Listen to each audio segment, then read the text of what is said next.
2002 और गुजरात के राइट्स, लेकिन उसके पहले के कुछ दिनों का मैं आपको एक एक 12-15 महीने का एक चित्र आपके सामने पेश करना चाहूँगा, ताकि एक आपको अंदाज़ आ जाए कि क्या स्थिति थी। जैसे 24 दिसंबर 1999,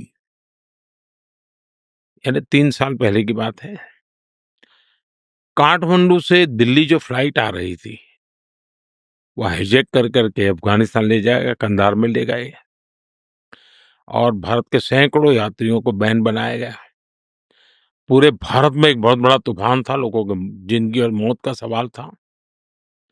अब 2000 के अंदर हमारे यहाँ लाल किले में आतंकी हमला हुआ दिल्ली में। एक नया और उसके साथ तूफ़ान जुड़ गया। 11 सितंबर 2001 अमेरिका में ट्विन टावर पर बहुत बड़ा आतंकी हमला हुआ। उसने फिर एक बार दुनिया को चिंतित कर दिया, क्योंकि ये सब जगह पे करने वाले एक ही प्रकार के लोग हैं। अक्टूबर 2001 को जम्मू कश्मीर विधानसभा पर आतंकी हमला हुआ। 13 दिसंबर 2001 को भारत की संसद पर आतंकी हमला हुआ।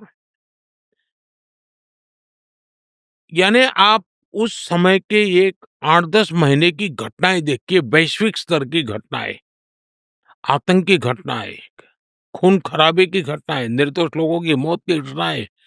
तो कोई भी एक प्रकार से अशांति के लिए एक चिंगारी काफी होती है, स्थिति पैदा हो चुकी थी। ऐसे समय अचानक 7 अक्टूबर 2001 मुझे मुख्यमंत्री बनने का दायित्व मेरे सर पे आ गया अचानक, और वो भी मेरी सबसे बड़ी जिम्मेवारी थी।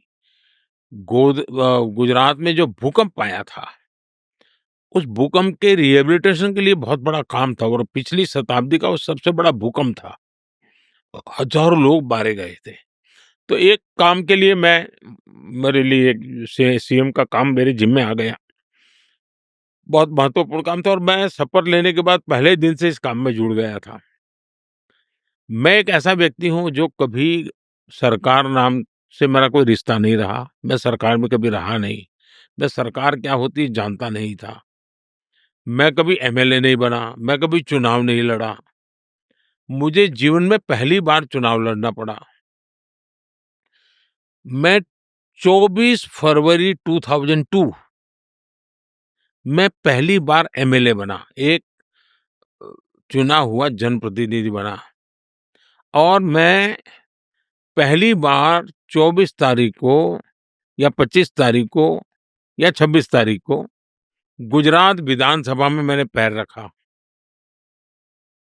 27 फरवरी 2002 विधानसभा में मेरा बजट सत्र था, हम हाउस में बैठे थे, और उसी दिन, यानी अभी मुझे एमएलए बने 3 दिन हुए थे,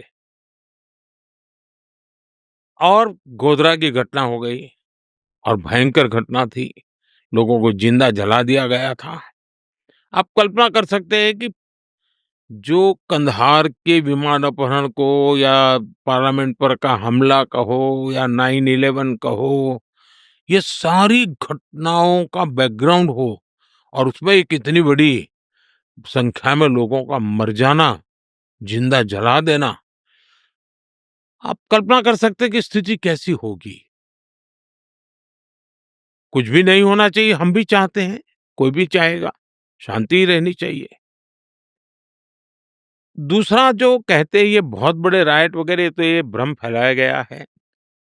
अगर 2002 के पहले का डेटा देखें, तो पता चलता है कि गुजरात में कितने दंगे होते थे। हमेशा कहीं न कहीं कर्फ्यू लगा रहता था। पतंग के अंदर कम्युनल वायलेंस हो जाए, साइकिल टकरा जाने पर कम्युनल वायलेंस हो जाए। 2002 से पहले गुजरात में 250 से ज्यादा बड़े दंगे हुए थे, और 1969 में जो दंगे हुए थे, वो तो करीब 6 महीना चले थे। अरे तब तो हम कहीं थे ही नहीं दुनिया के उस चित्र में, उस समय की मैं बता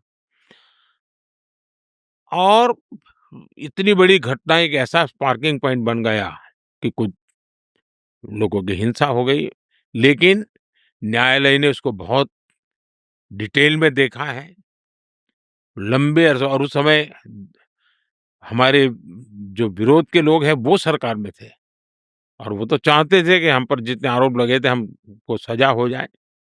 लेकिन उनके लाखों कोशिश के बाद भी जुडिशरी ने पूरी तरह डिटेल में उसका एनालिसिस किया, 2-2 बार किया और पूरी तरह निर्दोष जिन लोगों ने गुनाह किया था, उनके लिए न्यायालय ने अपना काम किया है।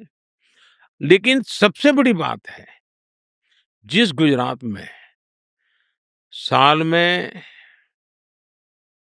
कहीं-कहीं दंगे हुआ करते थे, 2002 के बाद आज 2025 है, गुजरात में 20-22 साल में कोई बड़ा दंगा नहीं हुआ, पूरी तरह शांति है और हमारी कोशिश ये रही है कि हम वोट बैंक की राजनीति नहीं करते। हम सबका साथ, सबका विकास, सबका विश्वास, सबका प्रयास इसी मंत्र को लेकर के चलते हैं। पॉलिटिक्स ऑफ अपीसमेंट से हमने पॉलिटिक्स ऑफ एस्पिरेशन की तरफ गए हैं और उसके कारण जिसको भी कुछ करना है वो हमारे साथ जुड़ जाते हैं और एक अच्छी तरह गुजरात विकसित राज्य बने, उस दिशा में हमने लगातार प्रयास करते रहे हैं। अब विकसित भारत के लिए काम कर रहे हैं, उसमें भी गुजरात अपनी भूमिका अदा कर रहा है।